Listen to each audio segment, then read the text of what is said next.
Desde o início dos tempos, a humanidade sempre buscou respostas para perguntas que parecem não ter fim. De onde viemos? Qual é o verdadeiro propósito da nossa existência? Por que certas verdades parecem cuidadosamente escondidas da maioria? Entre todos os mistérios da história, nenhum é mais intrigante do que a figura de Jesus Cristo. Um homem que dividiu eras, desafiou impérios e transformou consciências. Mas, e se aquilo que conhecemos sobre ele for apenas uma parte da verdade? A versão oficial que aprendemos nos altares e nos livros sagrados pode não ser a história completa. Existem fragmentos perdidos, manuscritos apagados, ensinamentos ocultos e sociedades silenciosas que preservaram uma verdade muito diferente daquela proclamada pelas instituições. E é aqui que surge um nome quase apagado da memória coletiva, mas que ressoa entre estudiosos e buscadores da verdade: os essênios. Poucos sabem, mas os essênios foram um grupo misterioso, presente nos desertos da Judéia, muito antes da chegada de Cristo. Eles não se misturavam ao povo comum. Não viviam de acordo com as leis rígidas impostas pelos fariseus e saduceus.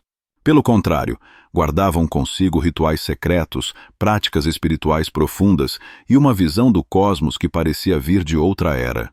Agora, imagine a cena. Jesus, em sua juventude, se retirando dos olhares do povo, desaparecendo por longos anos da narrativa bíblica. Onde ele estava? O que ele fazia? A resposta que muitos estudiosos tentaram silenciar é perturbadora. Ele pode ter sido iniciado entre os essênios. Essa possibilidade muda tudo. Porque, se for verdade, os milagres, a sabedoria e até a visão cósmica de Cristo não seriam apenas dádivas isoladas de um escolhido, mas o resultado de uma tradição milenar, preservada em segredo por uma fraternidade quase invisível. E é aí que a conspiração começa. Por que, afinal, a Bíblia oficial nunca fala dos essênios? Por que tantos evangelhos foram retirados? E mais importante, quem decidiu o que deveríamos ou não saber sobre o verdadeiro Cristo? Se prepare, porque nas próximas partes vamos mergulhar em uma história que foi selada por eras. Uma história que envolve manuscritos escondidos, segredos enterrados no deserto e um elo silencioso entre Jesus e uma fraternidade que parecia conhecer segredos das estrelas. E ao desvendar esse elo, você vai perceber que a imagem que temos do Cristo pode ser apenas a superfície de algo infinitamente mais grandioso e perigoso. Mas antes de revelar essa conexão oculta, precisamos entender quem foram realmente os essênios e por que a sua existência foi quase apagada da história. Imagine uma seita tão enigmática que deixou marcas profundas na história, mas que foi quase apagada dos registros oficiais. Esses eram os essênios, homens e mulheres que viviam retirados da sociedade em comunidades isoladas, dedicados a um conhecimento que poucos ousavam sequer mencionar.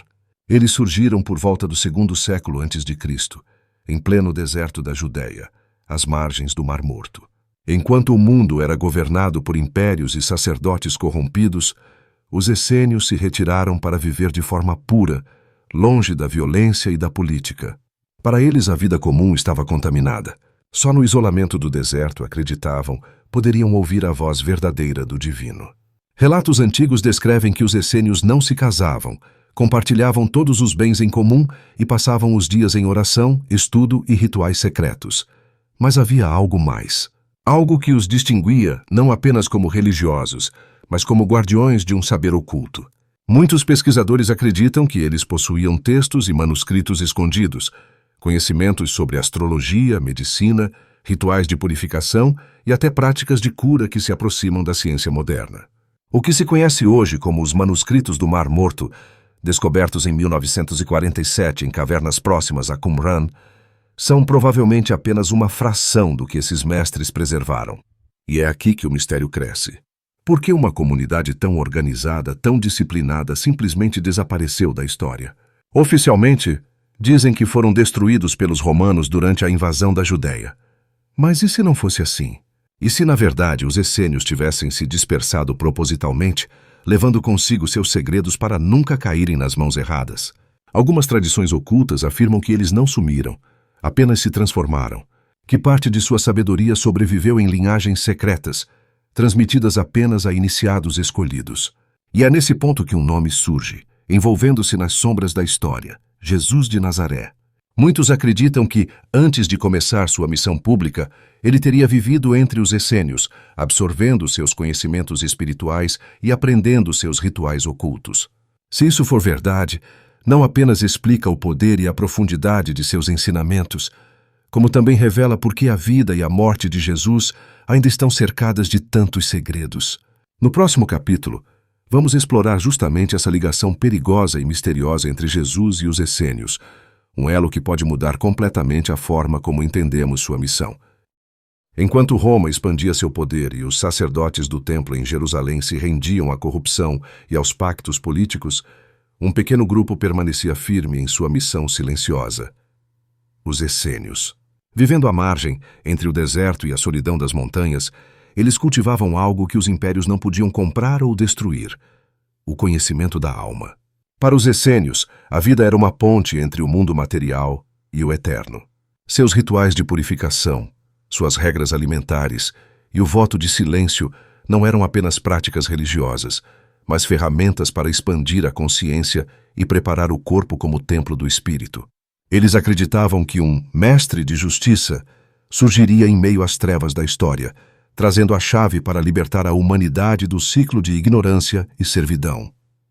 É nesse cenário que surge Jesus. Diferente da imagem simplificada que a tradição posterior construiu, ele não foi apenas um pregador improvisado. Muitos indícios apontam que Jesus teria convivido com os essênios, talvez até recebido sua formação espiritual entre eles. Seus ensinamentos sobre a luz, o amor, a pureza do coração e a comunhão com o divino ecoam diretamente a filosofia dessa comunidade misteriosa. As parábolas sobre a semente, o pão, a água e a vinha não eram apenas metáforas simples. Para os iniciados, eram chaves simbólicas, formas de transmitir mistérios espirituais sem que o poder romano ou os sacerdotes percebessem. Jesus falava ao povo em parábolas, mas aos discípulos mais próximos revelava o segredo do reino, um conhecimento que ressoava com a sabedoria dos essênios. A crucificação, tão celebrada como símbolo de redenção, também pode ser vista sob outra luz. Para alguns textos ocultos e tradições esotéricas, ela representava não apenas um sacrifício físico, mas a demonstração final da vitória do espírito sobre a matéria. O verdadeiro ensinamento não era apenas crer, mas viver essa transformação interior, morrer para o mundo antigo e renascer em um novo estado de consciência. Após sua partida, os ensinamentos de Jesus se espalharam, mas também foram modificados, adaptados e até distorcidos para se encaixar nos interesses políticos do Império Romano. No entanto, as sementes essênias permaneceram vivas, escondidas em manuscritos como os encontrados em Qumran, no Mar Morto, escritos que falam de uma comunidade da luz, do Filho da Verdade e de um caminho que ultrapassa a rigidez da lei. O legado dos essênios não foi apagado. Ele se mantém como a centelha que reacende sempre que alguém busca a verdade além da superfície. Um convite para recordar que talvez a maior missão de Jesus não tenha sido morrer por nós, mas despertar em nós a lembrança de quem realmente somos. E aqui surge a pergunta que ecoa até hoje: se a sabedoria dos essênios foi a raiz que alimentou a missão de Cristo, o que ainda permanece escondido? Quais páginas da história foram seladas para que nunca conhecêssemos a verdade completa? Talvez a resposta não esteja apenas nos pergaminhos, nem nas ruínas do deserto, mas dentro de nós. Porque o selo que os essênios guardaram com tanto zelo pode ser o mesmo que ainda pulsa em nossa própria alma.